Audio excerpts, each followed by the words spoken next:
J'ai besoin d'aide. Ça, c'est la phrase fatidique de ma vie. C'est une phrase que j'ai eu beaucoup de mal à dire. Ce sont des mots simples, mais des mots très lourds. Des mots qui évoquaient pour moi les mots de ma vie. Bienvenue dans ce deuxième épisode sur notre chaîne. Je me dis enfin, et aujourd'hui je me dis enfin que j'ai besoin d'aide et je n'ai pas honte de cela. C'est OK pour moi. Assieds-toi, prends ta tasse de thé, un café si tu veux, on va discuter. Je suis très heureuse de vous retrouver pour ce temps merveilleux. Aujourd'hui, je me dis enfin que j'ai besoin d'aide et c'est OK pour moi. Combien de fois j'ai souri alors que je criais en moi? Combien de fois ai-je dit ça va alors que je m'effondrais littéralement à l'intérieur de moi? Et pourquoi? Et j'ai envie de te demander aussi et te dire, et pourquoi? Pour paraître forte? Oui, parce que très longtemps, j'ai porté la parure de cette femme forte, capable de tout porter, capable de tout supporter, capable de tout acquiescer. D'autre part, c'était pour ne pas déranger, pour tenir une image. Je ne sais pas quelle image, mais il faut toujours tenir son image, son apparence. C'est très important dans la société dans laquelle nous nous retrouvons aujourd'hui. Une posture ou un rôle, je n'en sais rien. Mais aujourd'hui, j'ai décidé de me dire enfin, je n'ai plus envie d'être cette femme forte, au point de disparaître. J'ai besoin d'aide et c'est OK pour moi. Et j'espère que c'est OK pour toi aussi. Que tu es en capacité aujourd'hui de dire que tu as besoin d'aide et de dire oui, tu n'as pas à avoir honte parce que tu as besoin qu'on t'aide. Ce que je te propose dans cet épisode, ce n'est pas une leçon. Non, parce que je ne suis pas professeur, tu t'en doutes bien. C'est juste une traversée ensemble. Une traversée de ces raisons profondes qui nous empêchent de demander de l'aide. Des blessures qu'on cache, les conséquences qu'on paie en silence. Et de ce qu'il faut pour oser en fait demander de l'aide un jour. Est-ce que tu es partant? On va commencer avec le premier point. Pourquoi on n'ose pas demander de l'aide? Je pense qu'il est important qu'on se parle avec vérité et en toute franchise. C'est pas quelque chose d'aisé de demander de l'aide. Je te l'accorde. Demander de l'aide, c'est pas si simple au final. Mais en réalité, c'est une montagne, c'est une muraille. Et cette muraille, elle s'est construite brique après brique pendant des années. Et pour certains, depuis leur enfance. La première raison qui fait qu'on n'ose pas demander de l'aide, c'est le conditionnement familial. Parce que oui, on peut pas faire comme si le conditionnement familial n'était pas un point important dans ce qui nous arrive. Dans le conditionnement familial, on peut entendre ces paroles qui nous bercent dès le bas âge. Débrouille-toi, ne montre pas tes émotions. Moi, par exemple, j'ai appris en grandissant qu'être vulnérable, c'était dangereux. Et du coup, oui, je, je n'ai pas toujours aimé que ma vulnérabilité soit mise à nu. Deuxième chose, la peur d'être rejeté ou jugé. Et je pense que c'est commun à beaucoup d'entre nous. Si je dis que je vais mal, est-ce qu'on va encore m'aimer? Moi, je sais que j'ai réfléchi comme ça. J'ai pensé par moments que si je disais à quelqu'un que j'étais mal, le regard de cette personne allait changer. Et s'il me trouve faible, s'il ne me trouve pas à la hauteur, on a peur de ne pas être prise au sérieux ou pire d'être abandonné. troisièmement, l'orgueil protecteur. Et ça, c'est mon gros point. C'est vrai que depuis que je suis toute petite, j'ai appris à me gérer toute seule. Oui, j'ai été indépendante très tôt. Je me suis détachée de mes parents vraiment très tôt. Émotionnellement, physiquement, tout ce que... Voilà, très très tôt. Et oui, l'orgueil. J'ai toujours tout géré. Et cette phrase, je me dis, j'avais l'habitude de dire cette phrase, j'ai toujours tout géré, je peux encore tenir. Mais à quel prix? À force de ne rien demander, j'ai fini par m'oublier moi-même. Oui, malheureusement. Quelque chose qui est censé être positif pour toi, positif pour moi, m'a amené à m'oublier, à oublier qui j'étais, à oublier ce que j'aimais, à oublier la valeur que j'avais, à oublier mon identité. Quatrièmement, la quatrième chose qui fait que on n'ose pas demander les fausses croyances spirituelles ou culturelles. Si j'ai la foi, oui, c'est les phrases qu'on se dit souvent. Je ne dois pas faiblir. Non. Avoir la foi ne veut pas dire que tu ne dois pas être faible. Avoir la foi, tout simplement, ça veut dire que tu peux tomber. Tu peux être faible, mais tu dois te relever. Je dois être forte, la femme pilier, la maman courageuse. Et on confond foi et performance émotionnelle. Et ça, c'était mon cas encore, oui. Parce que depuis que j'ai mes enfants, j'ai toujours pensé que j'étais dans l'obligation d'être cette maman courageuse. D'être cette femme qui doit toujours être au garde à vous. Je pense que toi aussi, tu te retrouves certainement dans ce que je suis en train de dire. La question que j'ai donc envie de nous poser, et j'ai envie de te poser à toi qui m'écoutes particulièrement, de toutes ces raisons, laquelle vit le plus en toi? Qu'est-ce que tu n'as jamais osé avouer, même à toi-même? Moi, ce que je n'ai pas avoué à moi-même, c'était, oui, Lorraine, j'ai besoin d'aide. Et ce n'est pas une honte. Ça ne fait pas de moi une femme faible. Mais au contraire, je me suis rendu compte que ça me rendait humaine. Et ça me rappelait ma condition humaine.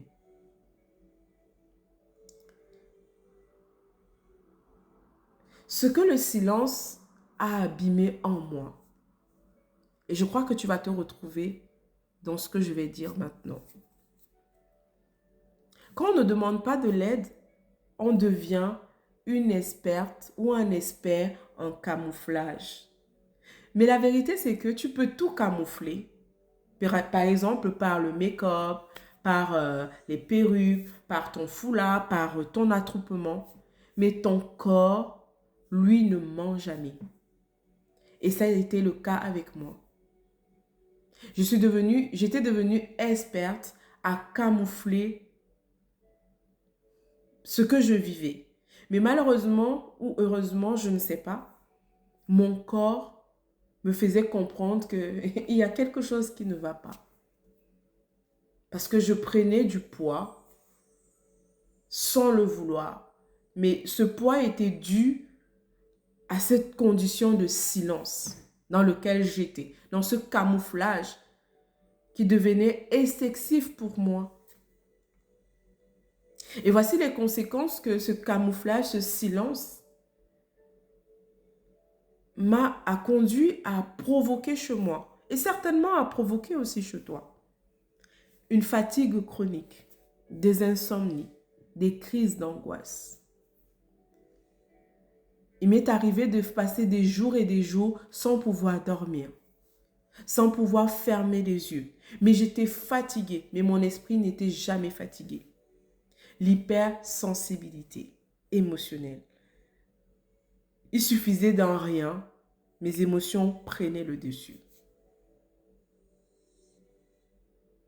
J'étais devenue déconnectée en fait de tout, sincèrement. Et j'avais du mal à me connecter aux autres. Pas que c'était eux le problème, non, c'était moi le problème. Et quelquefois, ça entraînait que la suradaptation, où je me retrouvais à dire oui à tout, juste pour éviter un certain abandon, ou bien juste pour qu'on me lâche, on me laisse tranquille. Et des fois, tu as ce sentiment de vide, de transparence, d'oubli, comme si tu étais devenu invisible aux yeux de ceux qui t'entourent. Même à mes propres yeux, je me sentais invisible. Et à force d'être comme ça, de ne pas pouvoir avoir la capacité de formuler que j'ai besoin d'aide, quelque chose s'est cassé. La première chose qui s'est cassée en moi, c'était l'estime de moi-même. Ma joie naturelle m'a quittée. Et ma capacité à faire confiance, ça n'est allé. Même sur le plan spirituel, j'ai commencé à douter de Dieu, douter de ses promesses, douter de tout ce qu'il m'avait dit. Mais ce que je n'avais pas compris, là, dans ma vie spirituelle, c'était que Dieu n'est pas sourd. Il attendait juste que je cesse de faire les choses seule, pour que lui puisse m'envoyer ou devenir l'aide dont j'ai besoin, au bon moment et au bon endroit.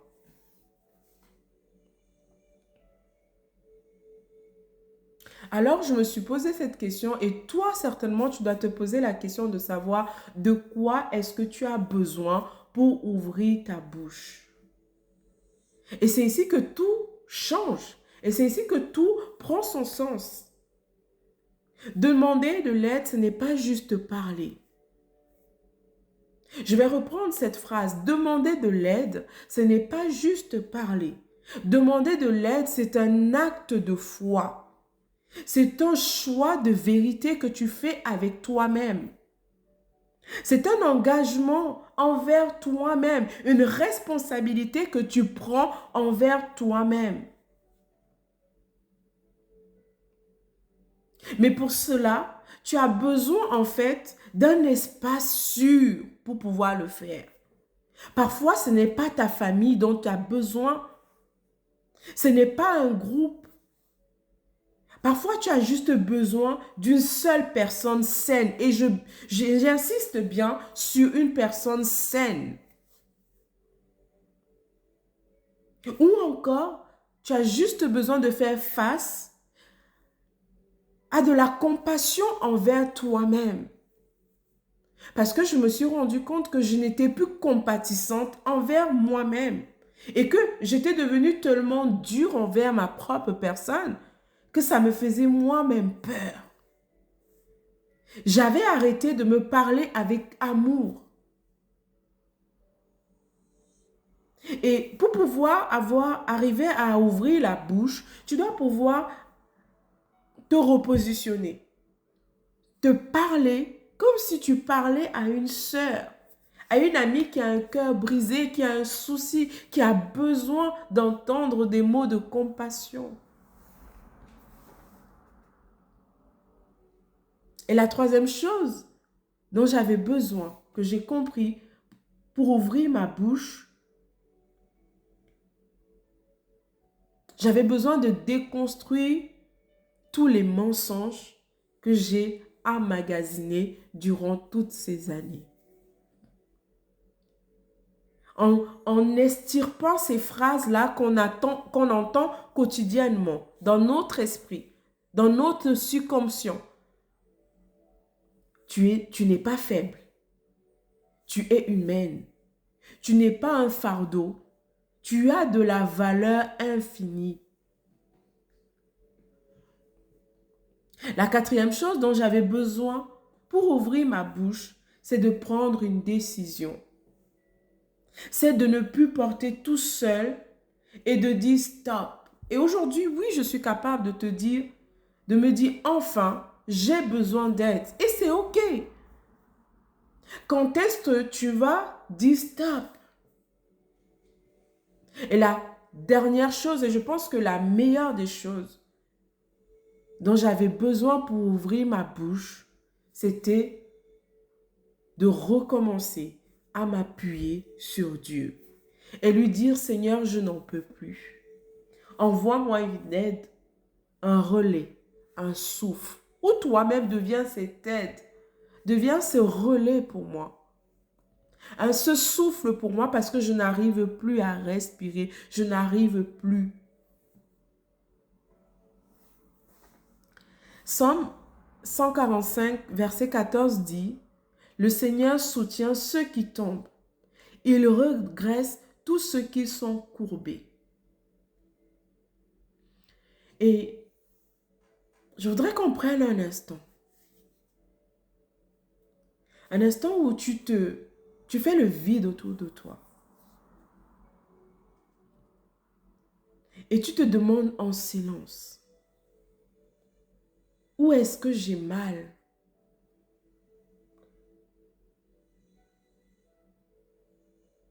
Et pourquoi tu le caches? Qui est-ce que tu aimerais appeler maintenant alors que tu écoutes? Mais tu n'oses pas.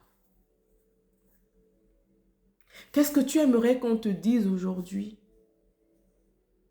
Tu n'es pas obligé de répondre tout de suite, mais prends le temps, plus tard, de l'écrire quelque part. Mais ne le garde pas pour toi. Si tu n'as personne en ce moment, sache ceci. Tu peux commencer avec Dieu. Et je pense que c'est la meilleure solution. Il t'écoute, même dans tes soupirs. En conclusion, je ne suis pas là pour te dire que tu vas aller mieux. Je suis là pour te faire comprendre que tu n'es pas seul. Et que tout comme moi, tu peux dire enfin, je me dis, j'ai besoin d'aide et c'est OK. Et moi aussi, je me le redis, j'ai besoin d'aide. Et ça ne fait pas de moi quelqu'un de cassé. Ça ne fait pas de moi quelqu'un de détruite. Ça fait de moi une femme vivante, humaine, qui est dans son cheminement. Alors aujourd'hui, fais un petit pas. Parle à quelqu'un. Écris ce message. Mais surtout, dis-toi enfin, j'ai besoin d'aide et c'est OK. Parce que pour guérir, tu dois d'abord t'autoriser à être entendu, pas par les autres, mais d'abord par toi-même. Si tu as aimé cette vidéo, cet audio, je te laisse te connecter, t'abonner, commente et partage à quelqu'un qui a besoin d'écouter ce message. Bienvenue sur la chaîne Je me dis enfin. Et aujourd'hui, ensemble, on s'est dit enfin, on a besoin d'aide et c'est OK.